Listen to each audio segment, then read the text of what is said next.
శ్రీ మహాగణాధిపతయే నమః, శ్రీమాత్రే నమః. మాచిరాజ్ భక్తి ప్రేక్షకులందరికీ నమస్కారం. ఈనాటి దినఫలం కార్యక్రమంలో ముందుగా నేటి పంచాంగ వివరాలు పరిశీలిద్దాం.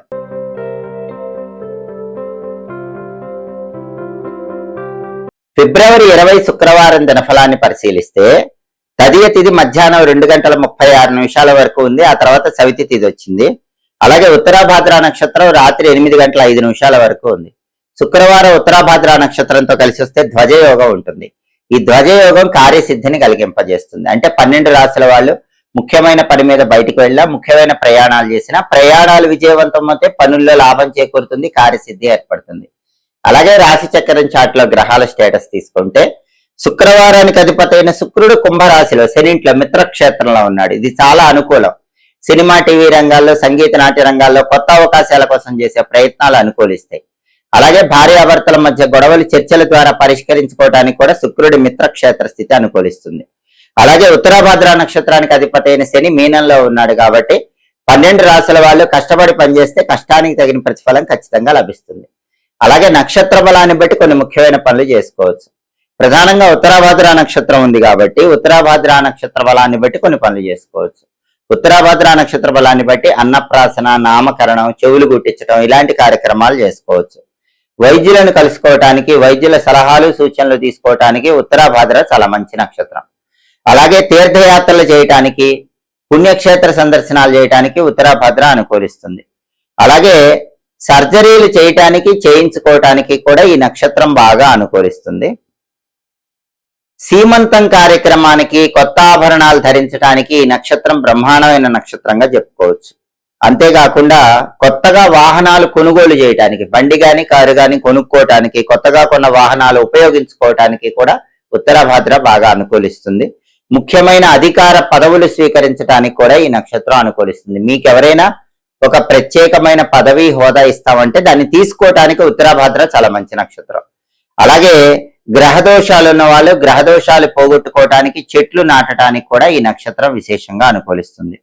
శంకుస్థాపన, గృహప్రవేశం కార్యక్రమాలు నిర్వహించడానికి కూడా ఈ నక్షత్రం అనుకూలిస్తుంది. నక్షత్ర బలాన్ని బట్టి ఈ ముఖ్యమైన పనులన్నీ చేసుకోవచ్చు. అలాగే ఈనాటి దినఫలం కార్యక్రమంలో 12 రాశుల వాళ్ళ రాశి ఫలితాలు ఎలా ఉన్నాయో ఇప్పుడు మనం పరిశీలిద్దాం. ముందుగా మేషరాశి. మేషరాశి వాళ్ళకి ఈరోజు సామాన్యమైనటువంటి ధనలాభం ఉంటుంది. అద్భుతమైన ధనలాభం లేకపోయినా ఎంతో కొంత ధనపరంగా ప్రయోజనం పొందగలుగుతారు. అలాగే ఈ రోజు మానసికంగా సంతోషం ఉంటుంది. ఉల్లాసంగా, ఉత్సాహంగా కాలాన్ని గడుపుతారు. తదుపరి వృషభ రాశి. వృషభ రాశి వాళ్ళకి ఈరోజు ప్రధానంగా కుటుంబ సమస్యలు ఉంటాయి. కుటుంబంలో విభేదాలు రావటం ఇట్లాంటివి జరిగే సూచనలు ఉన్నాయి కాబట్టి వృషభ రాశి వాళ్ళు కుటుంబ సభ్యులతో మాట్లాడేటప్పుడు, వాళ్ళతో వ్యవహరించేటప్పుడు జాగ్రత్తగా ఉండాలి.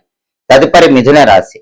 మిథున రాశి వాళ్ళకి ఈరోజు విద్యారంగంలో అనుకూల ఫలితాలు ఎక్కువగా కనిపిస్తున్నాయి. విద్యా సంబంధమైన ముఖ్యమైన చర్చలు చేసి మానసికంగా ఆనందాన్ని పొందుతూ ఉంటారు. అలాగే ఈరోజు వృత్తిపరంగా సంతోషం ఉంటుంది, లాభం ఉంటుంది. ఉద్యోగంలో ఉన్న, వ్యాపారంలో ఉన్న మిథున రాశి వాళ్ళకి ఈరోజు విశేషమైనటువంటి సంతోషము, ఆనందం కలిగే సూచనలు ఉన్నాయి. తదుపరి కర్కాటక రాశి. కర్కాటక రాశి వాళ్ళకి ఈరోజు విదేశీయాన ప్రయత్నాలు అనుకూలిస్తాయి. అబ్రాడ్ వెళ్ళాలని చేసే ఏ పనైనా కర్కాటక రాశి వాళ్ళకి ఈరోజు బ్రహ్మాండంగా కలిసి వస్తుంది. అలాగే విదేశీ వస్తువులు కొనుగోలు చేయటం ద్వారా ఆనందాన్ని పొందే యోగం కూడా ఉంది. తదుపరి సింహరాశి. సింహరాశి వాళ్ళకి ఈరోజు మీ సామర్థ్యానికి గుర్తింపు లభిస్తుంది. మీరేంటో సమాజానికి చాటి చెప్పగలుగుతారు. మీ టాలెంట్ బయటకు వచ్చే పనులు నిర్వహించగలుగుతారు. అలాగే అధికార ప్రాప్తి యోగం ఉంది. పనిచేసే చోట బ్రహ్మాండమైన పొజిషన్ వచ్చే సూచనలు ఉన్నాయి. ప్రమోషన్ ప్రయత్నాలు కూడా సింహరాశి వాళ్ళకి చక్కగా అనుకూలిస్తాయి. తదుపరి కన్యారాశి. కన్యారాశి వాళ్ళకి ఈరోజు వస్తు లాభం ఉంటుంది. కొత్త కొత్త వస్తువులు కొనుగోలు చేయగలుగుతారు, లేదా ఎవరైనా బహుమతిగా ఇస్తారు. వస్త్రాలు, ఆభరణాలు కొత్తవి ధరించడం ద్వారా ఆనందాన్ని పొందుతూ ఉంటారు. అలాగే ఈరోజు వృత్తిపరంగా ధనలాభం కన్యారాశి వాళ్ళకు ఉంటుంది. ఉద్యోగమైన, వ్యాపారమైన, ధనపరంగా మంచి ప్రయోజనాలు కన్యారాశి వాళ్ళు పొందగలుగుతారు. తదుపరి తులారాశి. తులారాశి వాళ్ళకి ఈరోజు కార్య విఘ్నాలు కనిపిస్తున్నాయి కాబట్టి ఏ పని ప్రారంభించినా కూడా ఇష్టదైవాన్ని మనసులో స్మరించుకుని వెళితే అప్పుడు కార్య విఘ్నాలు రాకుండా పనుల్లో ఆటంకాలు తగ్గి విజయాలు చేకూరుతాయి. అలాగే ఈరోజు జాయింట్ సమస్యలు అనేవి తులారాశి వాళ్ళకు ఉంటాయి. అంటే పార్ట్నర్షిప్ వ్యాపారాలు చేసే వాళ్ళకి, తులారాశి వాళ్ళకి పార్ట్నర్షిప్ వ్యాపారాల్లో ఏదో ఒక ఇబ్బందులు చోటు చేసుకునే అవకాశాలు ఉన్నాయి కాబట్టి పార్ట్నర్స్ తో జాగ్రత్తగా ఉండాలి. తదుపరి వృశ్చిక రాశి. వృశ్చిక రాశి వాళ్ళకి ఈరోజు సాహిత్య సంబంధమైనటువంటి సభల్లో ప్రవేశించి అనర్గళంగా మాట్లాడే అవకాశాలు ఉన్నాయి, సభా మర్యాదను పొందే అవకాశం ఉంది, సభలు సమావేశాల్లో జనాకర్షణ పొందగలుగుతారు. అలాగే ఈ రోజు అధికార ప్రాప్తి యోగం ఉంది. చేస్తున్న వృత్తిలో బ్రహ్మాండమైన పొజిషన్ పొందడానికి చేసే ప్రయత్నాలు కూడా ఈ రోజు వృశ్చిక రాశి వాళ్ళకి చక్కగా అనుకూలిస్తాయి. తదుపరి ధనుసు రాశి. ధనుసు రాశి వాళ్ళకి ఈ రోజు సామాన్యమైన ధనలాభం ఉంది. అద్భుతమైన ధనలాభం లేకపోయినా ఎంతో కొంత ధనపరంగా మంచి ప్రయోజనాలు పొందగలుగుతారు. అలాగే ఈ రోజు మానసికంగా కొంత శ్రమ ఉంటుంది. ఆ శ్రమను అధిగమించి మనస్సును ప్రశాంతంగా ఉంచుకునే ప్రయత్నం చేయాలి. తదుపరి మకర రాశి. మకర రాశి వాళ్ళకి ఈ రోజు ఉద్యోగ రంగంలో ఉన్న వాళ్ళకి మంచి ప్రమోషన్లు వచ్చే యోగం ఎక్కువగా కనిపిస్తోంది. అలాగే ఈ రోజు మకర రాశి ఉద్యోగస్తులకి ఏదనుకుంటే అది అయ్యే సూచనలు ఎక్కువగా ఉన్నాయి. ఏ రంగంలో వాళ్ళకైనా సకల కార్యాలలో విజయం లభించడానికి మకర రాశి వాళ్ళకి ఈ రోజు అవకాశాలు చాలా ఎక్కువగా ఉన్నాయి. చేస్తున్న ప్రతి పనిలో అద్భుత విజయాలు నమోదు చేస్తారు. తదుపరి కుంభరాశి. కుంభరాశి వాళ్ళకి ఈ రోజు ప్రధానంగా ఉద్యోగ ప్రాప్తి యోగం ఉంది. అంటే నిరుద్యోగులు ఎవరైనా కుంభరాశి వాళ్ళు ఈ రోజు ఉద్యోగం కోసం ప్రయత్నిస్తే ఖచ్చితంగా ఉద్యోగం వచ్చే అవకాశాలు ఉన్నాయి. కుంభరాశి స్త్రీలకు ఈ రోజు మానసిక అనారోగ్య సమస్యలు వెంటాడే సూచనలు ఎక్కువగా ఉన్నాయి. కాబట్టి మనస్సును సాధ్యమైనంత వరకు ప్రశాంతంగా ఉంచుకునే ప్రయత్నం చేయటం కుంభరాశి స్త్రీలకు అవసరం. తదుపరి మీనరాశి. మీనరాశి వాళ్ళకి ఈ రోజు అధికార ప్రాప్తి యోగం ఉంది. అంటే మీకు ఏదైనా స్పెషల్ హోదా, స్టేటస్, పరపతి ఇలాంటివి ఆఫీసుల్లో ఇస్తామంటే దాన్ని తీసుకోవడానికి బలం ఎక్కువగా ఉంది. ఏ రంగంలో ఉన్న వాళ్ళకైనా ఒక స్పెషల్ స్టేటస్, హోదా, అధికారం వచ్చే సూచనలు మీనరాశి వాళ్ళకు ఉన్నాయి. అలాగే ఈ రోజు మీనరాశి వాళ్ళు సంతాన సంబంధమైన వ్యవహారాల్లో ఆనందం పొందుతారు. అంటే మీ పిల్లలు ఉద్యోగ పరంగా కానీ వ్యాపార పరంగా కానీ అద్భుతంగా రాణించటం వల్ల దాని పరంగా సంతోషము, సుఖము పొందే యోగం మీనరాశి వాళ్ళకి ఎక్కువగా ఉంది.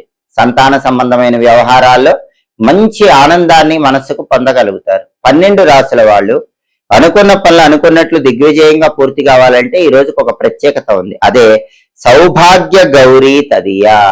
ఈ సౌభాగ్య గౌరీ తదియ రోజే సౌభాగ్య వ్రతం అనే పేరుతో శివపార్వతులను, లక్ష్మీనారాయణలను పూజించాలని ప్రామాణిక గ్రంథాల్లో చెప్పారు. అందుకే ఈ రోజు పని మీద బయటికి వెళ్ళేటప్పుడు 12 రాశుల వాళ్ళు ఓం అర్ధనారీశ్వరాయ నమః, ఓం లక్ష్మీనారాయణాయ నమః ఈ 2 మంత్రాలు ఒక్కొక్క మంత్రం 11 సార్లు చదువుకుని వెళ్ళండి. వృత్తి, ఉద్యోగ, వ్యాపార రంగాల్లో అద్భుతమైనటువంటి ప్రయోజనాలు చేకూరితే కార్యసిద్ధి ఏర్పడుతుంది. ఓం అర్ధనారీశ్వరాయ నమః, ఓం లక్ష్మీనారాయణాయ నమః. అలాగే శుక్రవారం కాబట్టి ఉదయం 6 నుంచి 7 మధ్యలో, మధ్యాహ్నం 1 నుంచి 2 మధ్యలో, రాత్రి 8 నుంచి 9 మధ్యలో శుక్రహోర ఉంటుంది. శుక్రహోర ఉన్న సమయంలో గాజులు కొంటే చాలా మంచిది. దానివల్ల విశేషంగా లక్ష్మీ కటాక్షం కలుగుతుంది. పువ్వులు కొన్నా, పండ్లు కొన్నా శుక్రహోరలో లక్ష్మీ కటాక్షం సులభంగా పొందవచ్చు. హోరాకాలాన్ని బట్టి పనులు చేసుకుంటే సమస్త శుభ ఫలితాలు చేకూరుతాయి. ఇవి ఈనాటి దినఫలం కార్యక్రమంలో ముఖ్యమైన అంశాలు. మళ్ళీ తదుపరి దినఫలం కార్యక్రమంలో తిరిగి కలుసుకుందాం. ప్రతిరోజు 12 రాశుల వాళ్ళు రాశి ఫలితాలు తెలుసుకోవాలనుకుంటున్నారా? అలాగే నక్షత్రాన్ని బట్టి ఎలాంటి పనులు నిర్వహిస్తే అద్భుత ఫలితాలు కలుగుతాయో తెలుసుకోవాలనుకుంటున్నారా? అలాగే యోగాన్ని బట్టి ప్రయాణాలు చేయవచ్చో చేయరాదో, ఒకవేళ తప్పనిసరి ప్రయాణాలు చేయవలసి వస్తే ఎటువంటి పరిహారం చేసుకుని ప్రయాణం చేయాలో తెలుసుకోవాలనుకుంటున్నారా? హోరాకాలం బట్టి పాటించాల్సిన విధి విధానాలు ఏంటో తెలుసుకోవాలనుకుంటున్నారా? అయితే మా మాచిరాజ్ భక్తి ఛానల్ తప్పకుండా చూడండి. మా వీడియోస్ మీకు నచ్చినట్లయితే మా ఛానల్ లైక్ చేయండి, కామెంట్ చేయండి. మా ఛానల్ వీడియోస్ 10 మంది మిత్రులకు షేర్ చేయండి. మా ఛానల్ సబ్స్క్రైబ్ చేసుకోండి. పక్కనున్న బెల్ సింబల్ నొక్కటం మాత్రం మర్చిపోకండి. సర్వే జనాః సుఖినో భవంతు. స్వస్తి.